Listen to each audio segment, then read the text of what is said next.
What's going on, everybody? It's your boy BrianDaddy coming at you with another video.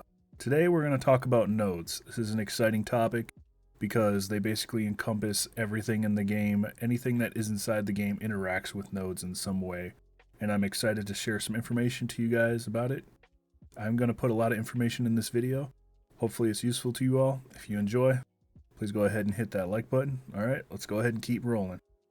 So nodes essentially are carefully placed points of development, and there will be 85 regular node locations at launch, with 15 additional castle nodes, with 5 castles and 3 castle nodes for each.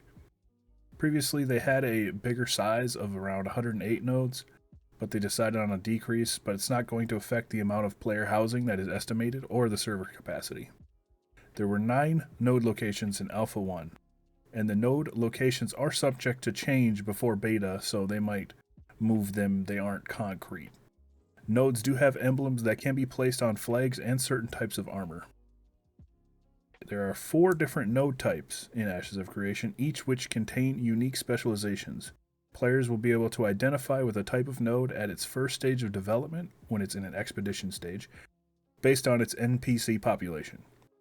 The 4 node types are divine nodes, economic nodes, military nodes, and scientific nodes. There's different specs for each. Divine is going to be a faith and skill augment focus. Economic is going to be trade and merchant focused. Military is combat and class training focused.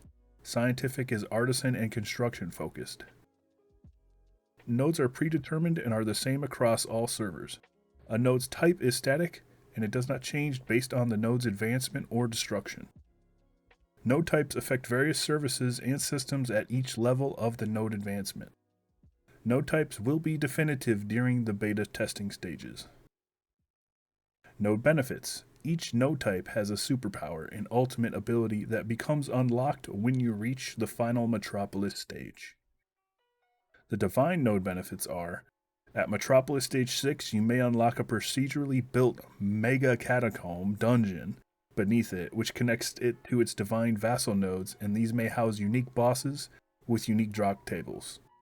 So that's pretty neat. That's pretty sick. The economic node benefits are: once they've reached Metropolis, they can now unlock a linked economy superpower, and with this superpower they get to share their auction house listings with all others. Up to 2 economic metropolises may be linked in this manner, and Metropolis level economic nodes enable worldwide sales prices for auction house across all of Verra. Items listed in one linked economic node can be bid on from any other node. Linked economics also connect economic Metropolis and its vassal economic nodes. Linked economies also connect the economic Metropolis and its vassal economic nodes. The military node benefits enables bounty hunters and potentially a reduced duration on corruption, so this kind of leans towards the PvP side of things. Scientific node benefits. When you have reached Metropolis with this, you unlock teleportation within your vassal network, which can extend across the seas and also include islands. If there's multiple scientific metropolises, then an airship will provide faster travel between those metropolises for citizens of those nodes and their vassal nodes, so long as they are not at war. Previously, it was stated to be limited to citizens of Metropolis scientific nodes, regardless of the stage of the vassal node, so long as the vassal node is not at war. Alright, let's talk about node citizenship. Player housing grants the ability to claim citizenship of a village stage 3 or higher. Gaining citizenship through player housing is not automatic, it must be claimed. There is not a hard cap to the node citizenship, but there is a soft cap. Citizens must pay dues and property taxes based on the stage of the node. Player can only claim citizenship to one node at a time. Only one citizen may be declared per account per server.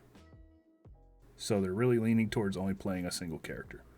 Players lose their node citizenship after their node is destroyed in a node siege without entering into a cooldown period. Apart from node destruction, there is no player-driven system that can strip another player of their node citizenship. Citizenship is not tied to a membership of a guild. Guilds don't own nodes. Players can interact with the node board to get a list of citizens of the node. Clicking on the citizen will reveal information about their guild, society, religion, and ownership of property. Some information that is followed may not be up to date. Citizenship tickets may also grant citizenship to certain node stages. A player does not need to declare citizenship of any node. Those players won't need to pay taxes but will miss out on the benefits. Alright, here's all the benefits to being a citizenship. It grants a wide number of benefits: reduced fees for node services, reduced tax rates, access to the node's reliquary, access to exclusive vendors based on the node's type, access to merchants that offer specific types of enhancement stones or stat mitigations. You get access to limited functions of service buildings within the nodes, upper tier crafting benches, you get buffs from certain events, you get certain titles and organizations and religions, participation in the node's government as well, and other benefits include reputation, honor, loyalty, and things of that nature. Non-citizens will have access to generic node services such as mundane crafting benches and standard rewards from node quests. Zone of Influence. Nodes are preset locations wrapped in a zone of influence, a ZOI. Every node will be given purview over a predefined geographic area called a ZOI. Player activity within the ZOI is weighted and counted toward a particular node's advancement. By undertaking familiar activities such as questing, gathering, and raiding, players have agency in determining which nodes in the world develop. Zones of influence connect fully across the world without any gaps. Underrealm nodes and nodes directly above them are considered adjacent but do not exist in the same ZOI. Up to 1/5 of the world can be encompassed within one ZOI of a metropolis. The many vassal nodes within its border could end up looking like a country or nation, so they can be very large. Node simulation. The developers have created a simulation of node interactions in preparation for Alpha 2 deployment of the node system. This simulates how nodes advance and expand their ZOI over surrounding nodes. It also simulates events such as NPCs attacking and disabling certain node buildings and services. Failure to successfully respond to these will reduce the node's health ticker, which will slow down the XP gains from the node. Node sieges are simulated, with successful sieges destroying the nodes and where unsuccessful sieges won't destroy the node, but may result in disabled buildings or services. It simulates what outcomes may happen in live game as a result of player activity, such as splitting up a particular ZOI across a waterway, or having territories expand out to islands or across continents. Now let's talk about the node stages. Nodes currently have 7 stages of advancement, with experience thresholds for each stage. When a node reaches experience required for its current stage, it advances to the next.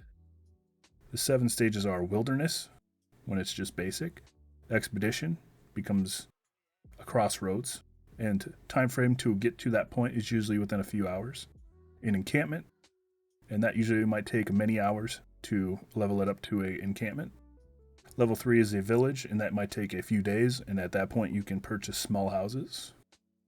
And then level 4 is the Town, and that may take many days to level up the node to that.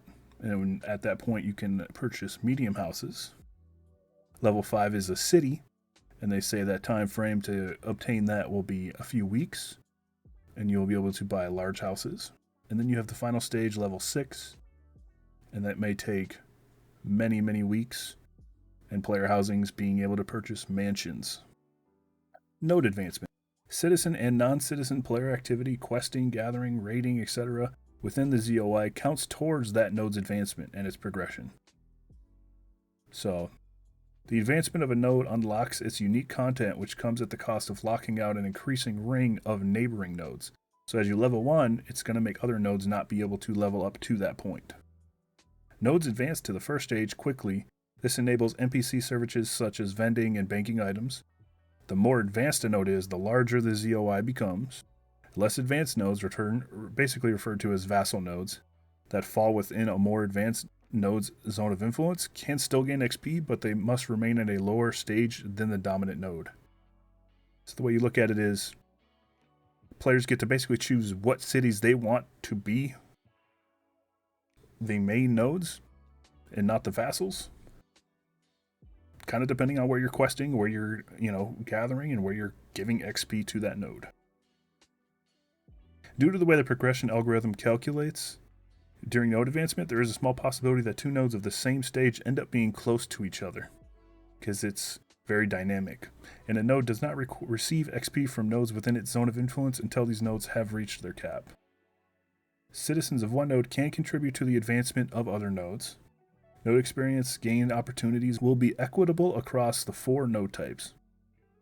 The exact percentage of advancement from obtaining items or killing monsters is not going to be explicitly known to avoid basically gaming the system. So they're not trying to let players know, hey, if you just go farm this one mob, you're going to end up leveling it up really fast. So it's good that they keep that under wraps. A Metropolis Stage 6 can control up to 2 cities, and a city can control 1 town and 1 village. And there's kind of a step-down process as to what stage can control what. Alright, let's talk about adjacent and neighboring nodes.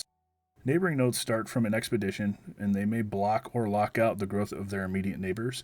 Vassal nodes must remain within at least 1 node stage below their parent. An encampment and an expedition nodes are not technically vassal nodes as they do not support citizenships. If their parent village node is destroyed by a node siege, these nodes are also destroyed. Zones and progression. Dungeons, raids, world bosses, mobs, quests, and basically every content within the zone of influence will have a diverse level range, but it will scale with the advancement of that node and its racial influence. Portions of spawn tables for mobs and resources are static, but other portions are going to dynamically adapt to how that node is developing. So if you get a node that's developed really far along, you're going to start seeing more higher level monsters in the areas and in the forests and in the caves. It's going to become leveled with the world. Again, another amazing concept. I love it. Alrighty. There's a lot to go over with nodes. I want to keep these videos not too long for you guys. So I'm going to go ahead and just give you a brief overview of the other things we're going to cover in the next video. So things that we're going to cover in the next video is the node governments, node quests, reputation, the node buildings, the player housing. There's also underrealm nodes, coastal nodes, underwater nodes, patron guilds, share markets. We're going to discuss all of these things in the next video in Nodes Part 2. Thank you guys for tuning in, and I'll catch you in the next one. Peace.